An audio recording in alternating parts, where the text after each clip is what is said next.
आइए भारत सरकार के न्यू स्टार्टअप की बात करते हैं। भारत में एक टैक्सी प्रयोग चल रहा है। एक चालक स्वामित्व वाली, चालक संचालित और चालक नेतृत्व वाली टैक्सी सेवा। मूल रूप से यह एक सहकारी टैक्सी सेवा है। इसका नाम भारत टैक्सी रखा गया है। आज इसके मोबाइल एप्लीकेशन का अनावरण गृह मंत्री अमित शाह ने किया। कि 3 साल के अंदर कश्मीर से कन्याकुमारी और द्वारिका से कामाख्या तक पूरे देश भर में ये सहकार टैक्सी हमारे टैक्सी सारथियों के कल्याण का एक बहुत बड़ा माध्यम बनने जा रही है। और शायद पूरे विश्व में एक ऐसी अनूठी टैक्सी कंपनी, एक कोऑपरेटिव अस्तित्व में आ रही है जिसका मालिक टैक्सी चलाने वाला सारथी है, कोई कंपनी नहीं। उन्होंने इस सेवाओं के लिए एक भव्य दृष्टिकोण रखा है। यह एक सहकारी टैक्सी सेवा है। यह आपके उबर या ओला की तरह काम करती है। आप ऐप खोलते हैं, आप सवारी बुक करते हैं और वाहन आ जाता है। लेकिन यहाँ एक महत्वपूर्ण अंतर है। ओला और उबर निजी कंपनियां हैं। भारत टैक्सी एक सहकारी उपक्रम है। टैक्सियों के लिए यूं कहें कि अमूल दूध की तरह। और यहाँ बताया गया है कि यह कैसे काम करता है। चालक भारत टैक्सी ऐप डाउनलोड करते हैं। वे न्यूनतम 5 शेयर खरीदते हैं जिनकी कीमत 500 रुपये है। उसका सत्यापन और पंजीकरण किया जाता है और अंत में वे सवारी लेना शुरू करते हैं। यह पहल कंपनियां या सरकार के स्वामित्व में नहीं है। यह स्वयं चालकों के स्वामित्व में है। जो भी लाभ होगा वह चालकों के बीच साझा किया जाएगा। पिछले साल इस परियोजना का दिल्ली और गुजरात में परीक्षण किया गया। 2029 तक यह पूरे भारत में परिचालन में होगी।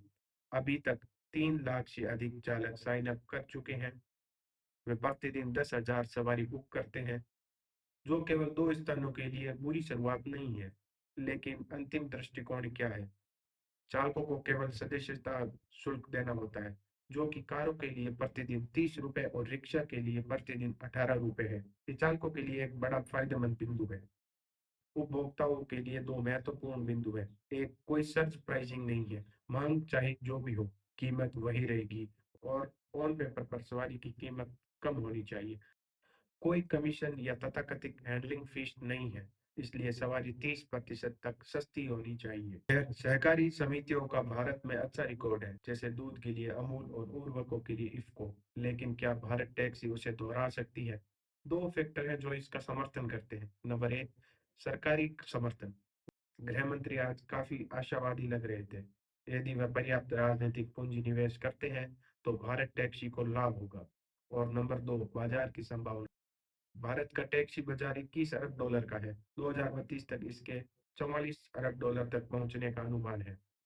जैसे जैसे अधिक भारतीय शहरों और कस्बों में जाते हैं, यह बाजार बढ़ेगा। यदि भारत टैक्सी कुशल है तो वह इसका लाभ उठा सकते हैं।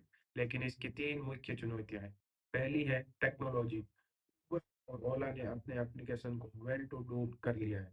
वे सरल, कुशल, अच्छी तरह एकीकृत है। आप अपना यूपीआई, अपना कार्ड, अपना डिजिटल वॉलेट कुछ भी लिंक कर सकते हैं। भारत टैक्सी को भी इससे मेल खाना होगा। दूसरा, उन्हें सबसे कम कीमत की पेशकश करनी होगी। यह भारत टैक्सी की वेबसाइट पर वादा है और ये चुनौती भी है। आप देखिए, सर्च शुल्क और कमीशन के बावजूद उबर और ओला घाटे में चल रहे हैं। उबर इंडिया ने पिछले साल 89 करोड़ रुपए का घाटा दर्ज किया। ओला ने 10 करोड़ का घाटा दर्ज किया।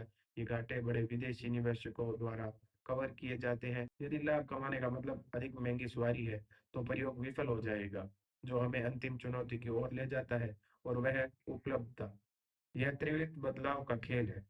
जब ओला और उबर खेलता हूँ तो मैं त्वरित सवारी की अपेक्षा करता हूँ। मैं उम्मीद करता हूँ कि चालक पास ही में है, जिसका अर्थ है कि भारत टैक्सी को कई और साझेदारों को शामिल करना होगा। यदि नहीं तो ग्राहक दूर चले जाएंगे। इसलिए बहुत कुछ ही बात पर निर्भर करता है कि भारत टैक्सी कैसे चलाई जाती है। कागज पर वह एक विचार है जिसे काम करना चाहिए। चालकों के लिए अधिक लाभ और ग्राहकों के लिए सस्ती सवारी। लेकिन वास्तविक दुनिया में वे धारणाएं हमेशा सामने नहीं आती। तो प्रतीक्षा करनी होगी और देखना होगा क्या भारत टैक्सी इस प्रवृत्ति को तोड़ सकती है क्या भारत टैक्सी, ओला और उबर जैसी बड़ी कंपनियों को पछाड़ पाएगी और अपना स्वामित्व दर्ज कर पाएगी? धन्यवाद।